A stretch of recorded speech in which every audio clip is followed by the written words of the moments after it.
Well, I suppose I better start fixing this thing, getting that motor pulled, but before I do that, there's a couple things I gotta do. Gotta move that crap out from over here, clear that out so I can pull the car forward a little bit, and then crawl up there and see if I can move that that winch over so it's more centered in the hood. But before I do any of that, I'm going to go ahead and throw some gas in it and see if it'll fire up for you so you can hear what noise it's making.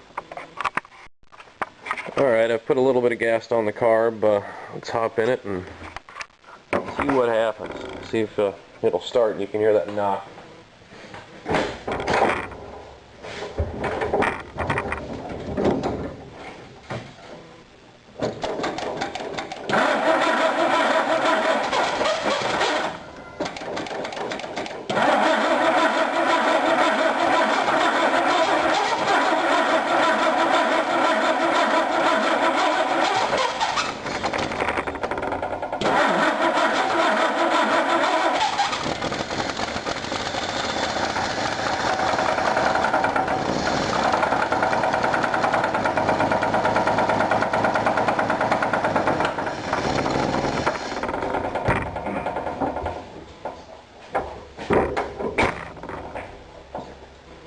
Well, I could certainly hear it, but I hope you could too. So, now that you know what the knock sounds like, let's get her ready to pull this motor.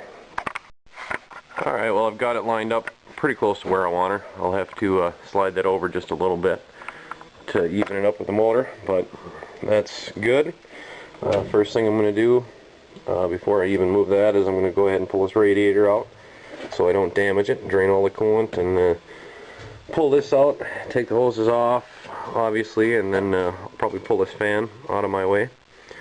And then I'll just start plucking stuff off the top here that needs to come off, like the fuel lines, any vacuum lines, stuff like that, probably on linkage. Undo the exhaust here, pull the starter out probably, and stuff like that.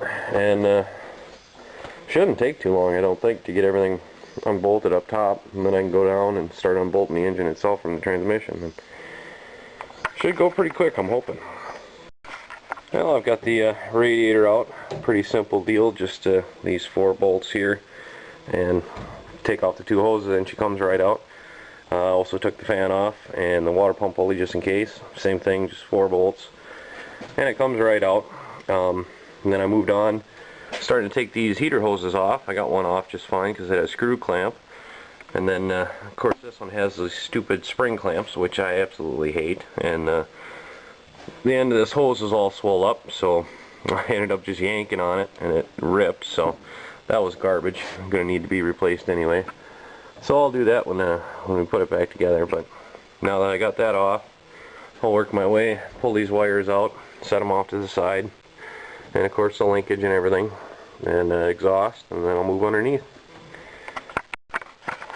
Well, I've got a few more things off. I got the fuel line off, and it's obviously junk too. When you pull on a hose or a line and it cracks like that, it's pretty much time to replace it. And found something I'd never seen before. When I pulled off this vacuum line, I saw something sticking out of it. Turns out it was a little bug in there. This is something I've never seen before, but I suppose it's time. And now all I got left is the exhaust, starter. I like their little contraption here for the throttle linkage. They had a piece of rubber hose on the end of this, shoved through here, and then a screw clamp inside to hold it from flopping out, which is something I've never seen before.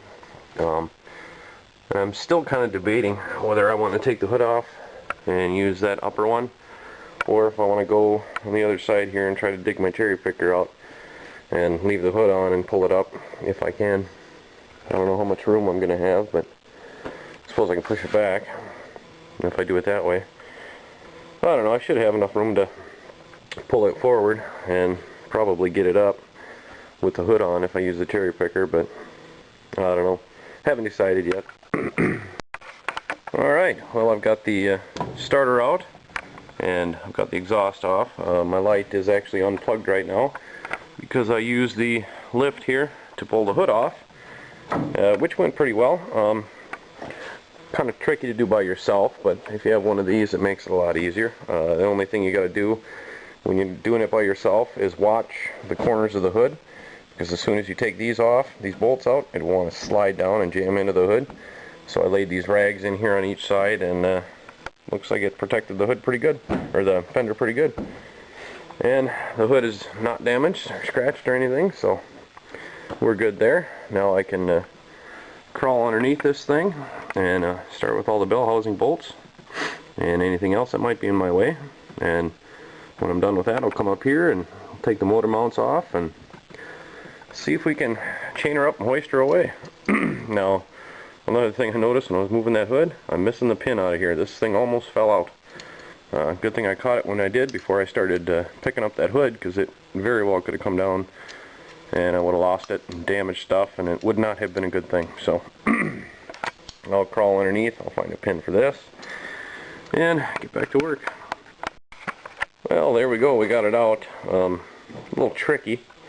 I originally had it chained up to there and in the back here where the second one is, and then I moved it because I was thinking it wasn't quite right because it wasn't pulling out right, and then I got it out a little ways, and by that time I was already off the motor mounts, so I couldn't really set it down.